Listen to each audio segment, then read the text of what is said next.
உன்னை எல்லாம் அம்மான்னு சொல்றதுக்கே அசிங்கமா இருக்கு. இனிமே நான் கனவுல கூட உங்க குடும்பத்தோட சேரணும்னு நினைக்கவே மாட்டேன். உங்க யார் மூஞ்சிலையும் நான் முழிக்கவே மாட்டேன். இனிமே என் வாயால கூட உன்னை அம்மான்னு நான் கூப்பிடவே மாட்டேன். இது கரெக்டா இருக்கா? அப்பா அத்தாங்க அத்தைக்கு தலைவலி, அதான் ரூம்ல படுத்திருக்காங்க. என்ன கணக்குல பாத்துட்டீங்க?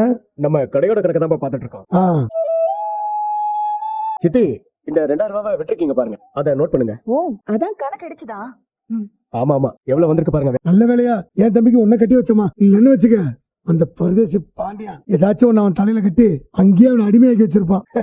ஒன்ன கட்டிக்கிட்டதால அவனுக்கு புத்தி வந்துச்சு.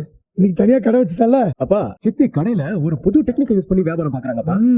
என்னடா அது? என்ன டெக்னிக்மா?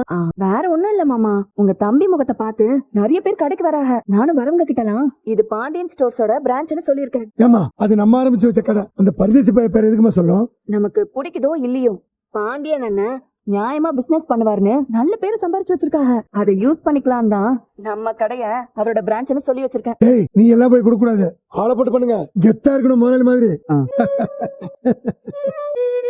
நானும் சின்ன குழந்தையா, எனக்கு என்ன கடலையே உரிச்சு சாப்பிட தெரியாதா என்ன? சாப்பிடு. அப்புறம் ஹாஸ்பிடல் ட்ரிப்லாம் எப்படி போச்சு? நல்லா போச்சே. ஆமா, அவங்க பேர் என்ன? நீ யாரு கேக்குற? காலையில டிராவல்ஸ்க்கு வந்தாங்க, அவங்கள கேட்டேன். அவங்க பேரு சுஷ்மிதா. ஓ, சுஷ்மிதா. நல்ல பேர்ல.